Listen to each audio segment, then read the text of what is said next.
A rivalry like no other. Drama, action on and off the track, and two drivers who gave it their all to become Formula One champions. A story that became an inseparable part of the sport, featuring two protagonists as different as they were similar.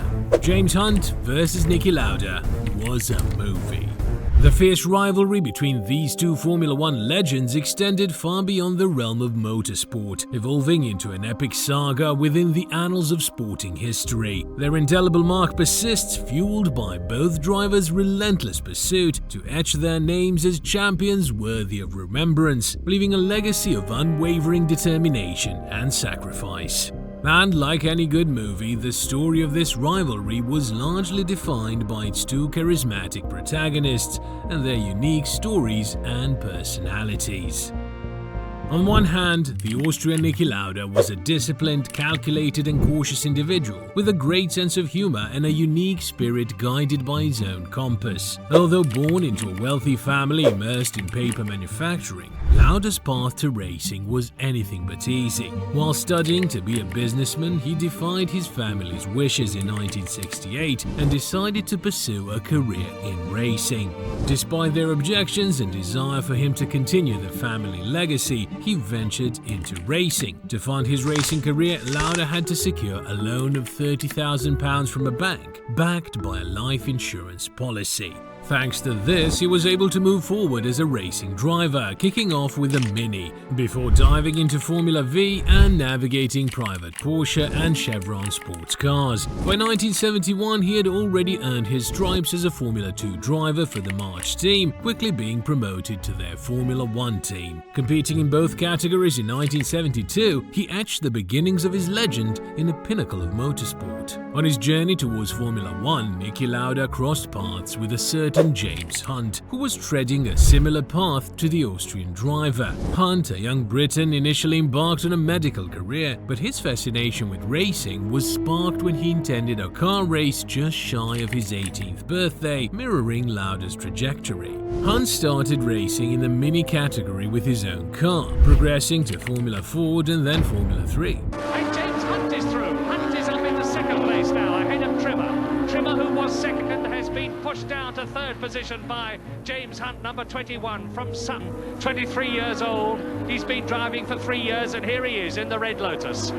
The British driver swiftly gained notoriety for his great character, coupled with his flair for speed and spectacle. However, he also became known for his penchant for dramatic crashes, earning him the nickname Hunt the Shunt. Additionally, if he perceived any injustice on the track, he was not one to shy away from taking matters into his own hands. This was evidenced by an incident in 1970 in Formula 3, where Dave Morgan found himself on the receiving end of a punch from the British driver following a controversial crash. Pow! Right in the kisser! In 1972, Hunt crossed paths with the aristocrat Lord Hesketh, who viewed him as a kindred spirit and joined his team in Formula 1. The following year, Hesketh's team made the leap to Formula 1, marking the beginning of Hunt's journey in the pinnacle of motorsport, where he shared the track with Niki Lauda. Lauda quickly made a name for himself in Formula 1, signing with Ferrari in 1974 and securing his first victories and podiums that season. Thanks to his extensive knowledge of mechanics and the feedback he could give to his mechanics, Ferrari was able to improve rapidly. Fearlessly straightforward, Lauda didn't hesitate to say when his cars were rubbish. It's terrible. Drives like a pig. In 1975, driving the Ferrari 312T, a pioneering F1 car boasting the first modern engine to exceed 500 horsepower, a legendary boxer, Lauda clinched the World Championship, thereby cementing his place in the Formula 1 pantheon. Meanwhile, Hunt, partnered with Hesketh, notched up several podium finishes and claimed his maiden victory at the 1975 Dutch Grand Prix. He swiftly garnered a reputation as a playboy, displaying an indifferent attitude towards the dangers of the sport alongside his fearless demeanor. Hunt gained notoriety for his penchant for heavy drinking, smoking and late-night revelries, coupled with his reputation as a ladies' man, as evidenced by the iconic sticker on his racing suit. Sex! Breakfast of champions! However, he never allowed his off-track escapades to overshadow his success on the circuit. His mantra was straightforward: push the limits, take risks, and strive for victory, no matter what. Racing was nothing more than an extension of their adventurous character. Lauda, on the other hand, was the complete opposite. Meticulous, structured, and obsessive. With a disciplined and cautious personality, he was often dubbed Chicken by Hunt, although the two maintained a good relationship. While Lauda soon found Marlene, who would become his first wife and the mother of two of his children, Hunt wielded his seductive charm before, during, and after a rushed and brief marriage, a trait evident amidst the Grand Prix circuit. Thus, with antagonistic personalities yet noble values when it came to battling on the track, the two of them starred in one of the most memorable rivalries in Formula One for the 1976 championship following Hunt's signing with McLaren. That season wasn't just incredibly dramatic, it was also politically charged, with action unfolding both on and off the track. In the opening round in Brazil, Hunt clinched pole position in his McLaren, only to see Lauda and his Ferrari emerge victorious in the race, with the Briton retiring after a crash.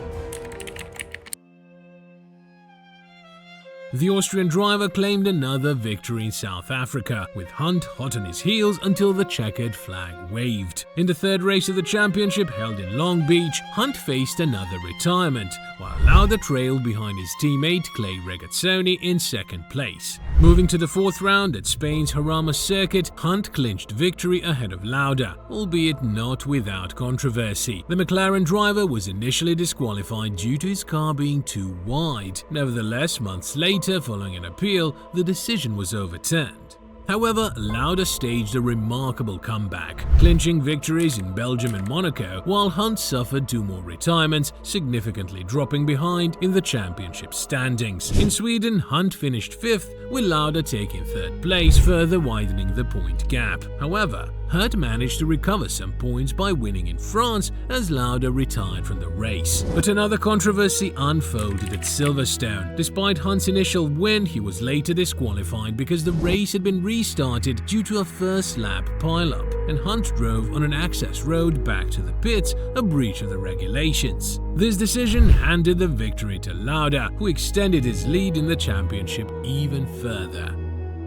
Yet, the turning point of the season unfolded at the German Grand Prix held on August 1st. Formula One arrived at the Nürburgring circuit, the so-called Green Hell, with concerns about its safety. Spanning a colossal 23 kilometers, it was almost 3 times longer than Interlagos, the next longest circuit on the calendar, and did not meet the safety standards required for the rest of the races. In the usual drivers' meeting with the FIA before the race, Lauda himself, aware that the conditions were not the best for racing, suggested not to contest the race, but the motion was not accepted and the Grand Prix proceeded.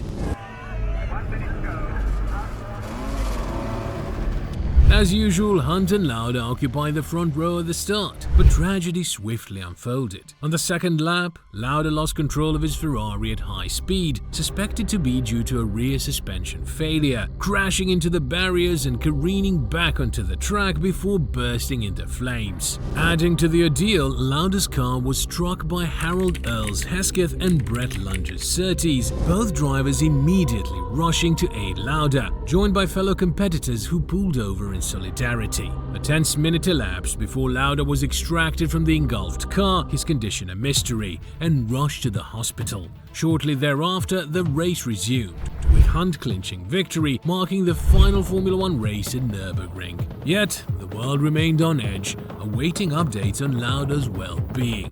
Miraculously, Lauda had survived the accident. Trapped within the confines of the car, Lauda endured the inhalation of toxic fumes, chest contusions, and extensive burns across his body. He lost his right ear while his eyelashes and eyebrows were charred beyond recognition. It wasn't until the next Grand Prix in Austria that news emerged of his condition no longer posing a mortal threat.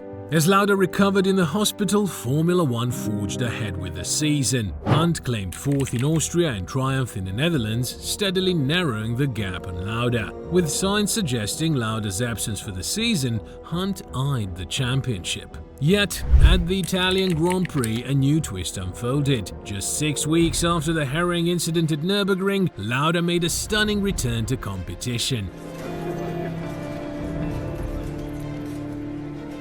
How are you feeling, Niki? Fine. Testament to his resilience, courage, and unwavering determination.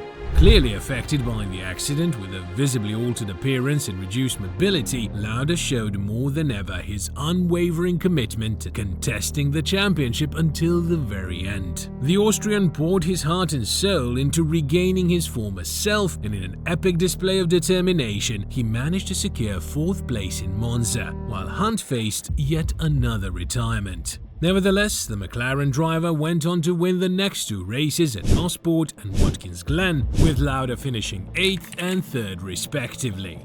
Thus, both drivers approached the final championship showdown, the Japanese Grand Prix at Fuji Speedway, with just a 3-point difference favoring Lauda. After 15 Grand Prix races packed with thrills, action, drama, overtaking and mishaps, everything would be decided on the Japanese track. Would Lauda secure his 2nd title, or would it be Hunt ascending to the Formula One Hall of Fame for the first time? The season finale, true to form, lived up to expectations. It was as dramatic as the entire season had been. Hunt qualified 2nd behind Mario Andretti, with Lauda right behind in 3rd place. As Sunday arrived, the circuit was engulfed in relentless rain, veiled in mist and marred by pools of standing water. Following an impassioned debate among the drivers during the pre-race meeting regarding the safety of racing in such conditions, the organizers opted to proceed. Despite vehement opposition from many drivers, including Lauda, who deemed it excessively perilous, the race went ahead. When the lights went out, Hunt seized the lead with a stellar start amidst a storm, with all drivers struggling to keep their cars on the track. Lauda, alongside Emerson Fittipaldi and Carlos Pace, who deemed it madness to continue, withdrew from the race on the 2nd lap. Hunt was determined to clinch the championship no matter the cost, willing to risk whatever it took. He wasn't going to let this golden opportunity slip away, a chance that sometimes comes just once in a lifetime. The McLaren driver led for almost the entire race until an unexpected setback struck. Suddenly, a puncture forced him into the pits, relegating him to 5th place. With the championship hopes hanging by a thread, Hunt needed to finish at least 3rd. Undeterred and ready to risk everything, even his own life, the Briton pushed with everything he had, relentlessly chasing his dream to become the champion. With just 2 laps to go, Hunt caught up to Alan Jones and Clay Regazzoni, both struggling with worn-out tyres. Without hesitation, he unleashed his McLaren to overtake them, crossing the finish line in 3rd place. Thus, Hunt achieved the lifelong dream he had harbored since youth and tirelessly pursued. He was now the Formula One World Champion, clinching the title by the narrowest of margins, just a single point.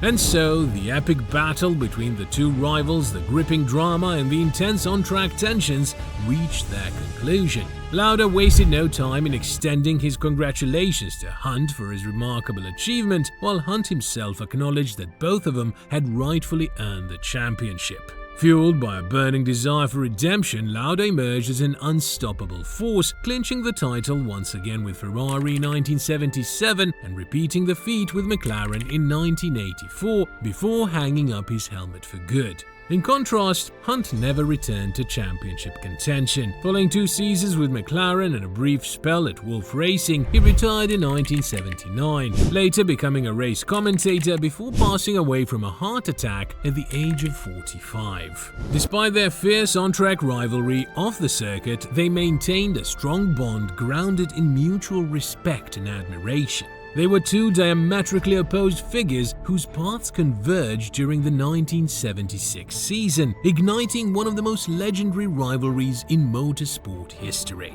Indeed, the clash between James Hunt and Niki Lauda was something out of a movie.